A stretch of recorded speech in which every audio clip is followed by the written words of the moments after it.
Good morning and good afternoon wherever you are tuning in for us. This is Kracing Talk. In this show, we talk about the biggest stakes races from South Korea.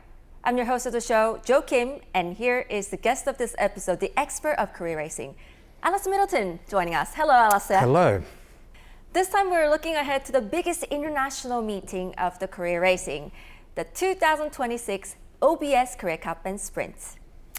Yes, of course, both races are Breeders' Cup Challenge Series win and you're in races. And the big storyline from this year is we have both defending champions, Dick Taein in the Korea Cup and Self-Improvement in the Korea Sprint, coming back to defend their titles. Alistair, let's start this show by talking about last year and what happened in that race. Yes, of course, Dick Taein came over. He was one of 3 Japanese contenders last year, and he pulled off a great win, a big battle with Chang Glory at the end. Let's take a look at the race. So Alistair, what actually stands out the most from that performance? Well, actually, last year Dick Taein was the least fancied of the 3 Japanese runners behind Ramjet and Dura Erode. But he took to the track really well. He was ridden very patiently and he produced a really strong late burst to get the better of Chang Glory in what was a tight and quite dramatic finish, actually. It was a very strong effort.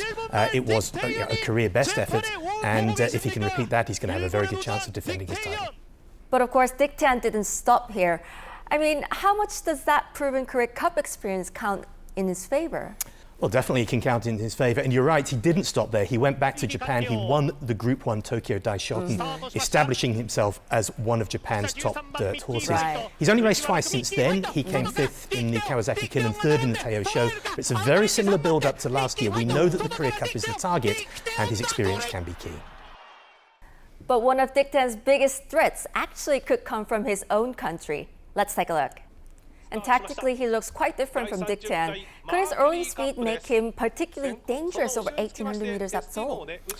Well, yes, Sunday Funday arrives in Seoul in great form. He put in a very dominant performance in winning the Mercury Cup at Morioka. It was a gate-to-wire effort. He's also got good form over the 1,800 meters as well.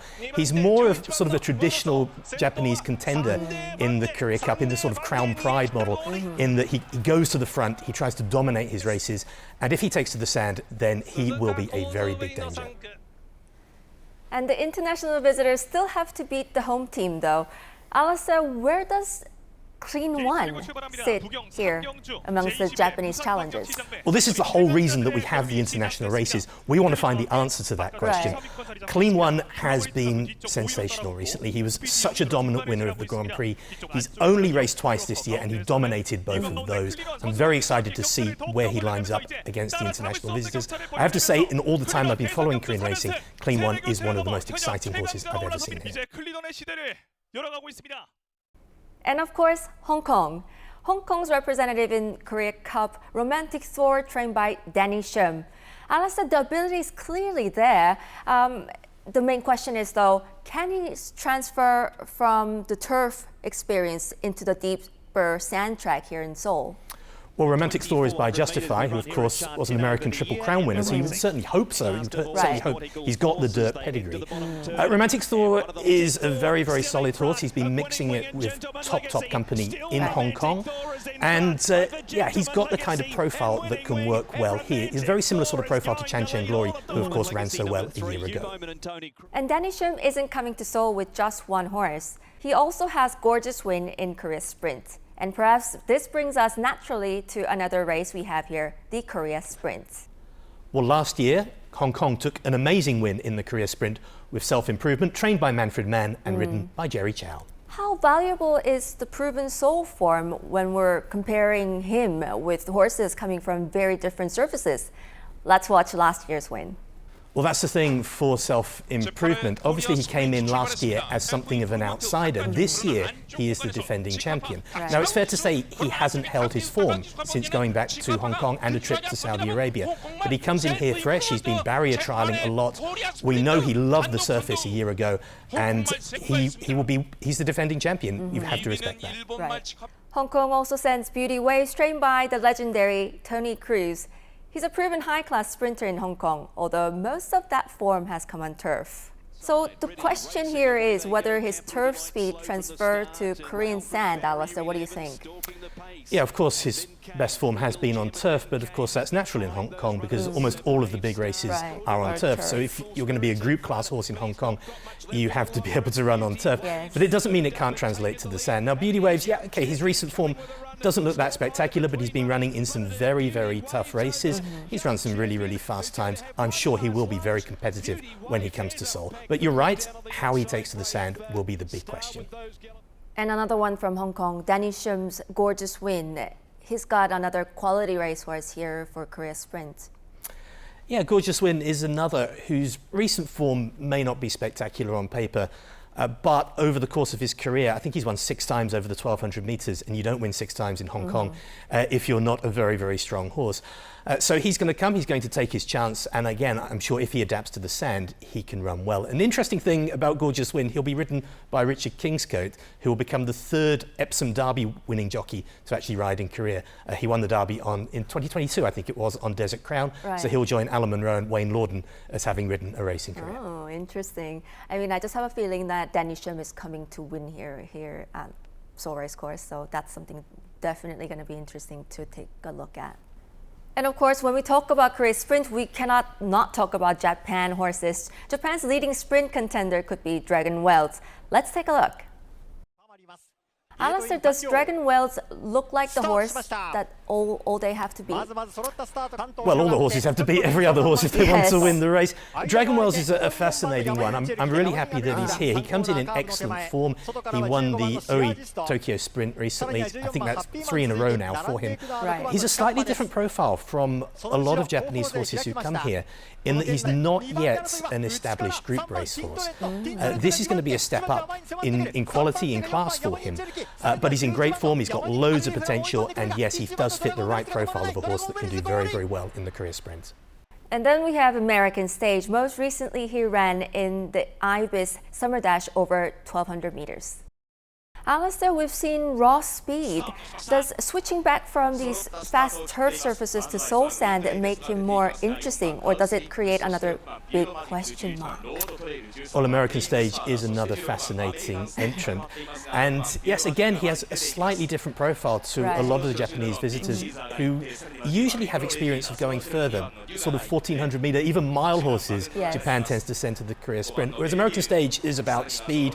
It's been running at 1,000 meters, 1,200 meters, and those kind of things. But he has got a lot of international experience. He has raced in America, he has raced in the Middle East as well. Obviously, he comes from a stable that really likes sending their horses overseas. I think the start is going to be crucial for American Stage. If he can get a good start, get on pace, then I think he's got a really, really good chance. If he doesn't, if he gets behind, if he gets kicked back, it could be very difficult for him. But I do think he's a real chance.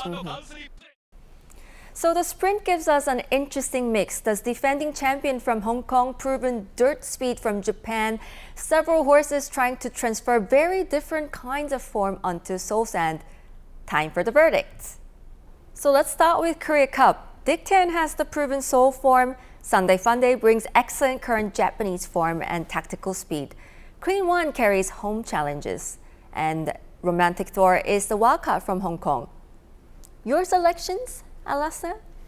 This year, I'm actually going for a home win. I think Clean One does have the ability, and I think he can step up and show that in the Korea Cup this year. So I'm going for Clean One ahead of Sunday Funday. Oh, I thought you had Sunday Funday on top, but now you've changed your mind here at the No, studio. I've been on Team Clean One since this time last year. So, Okay, so we're the Team Clean One because we talked about this obviously before the show, and here is my verdict. For me, the selection will be, I don't usually really root very strongly on the horses that are the home defender, but I would have to say I've got all hearts for my home contender. Clean One should be the top over. I believe my second choice is Dick Tan. I think the defending champion has got a lot of quality here.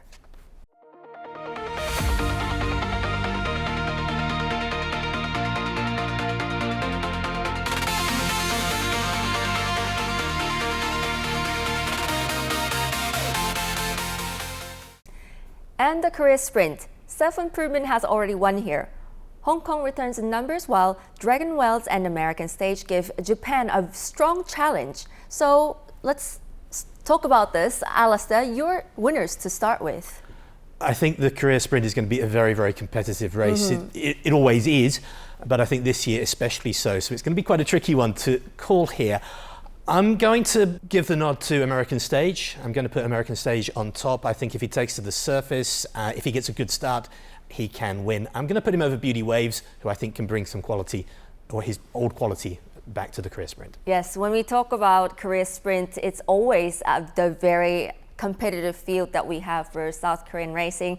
But this time around, I would say, I just think that it's going to be very difficult to oppose Japan horses. And to me, the top is Dragon Wells. And I have a feeling that Danny Shum is coming with the winning chance here. I think he's coming here with 2 horses for a reason. So I would go for Hong Kong's Danny Shum as my second pick.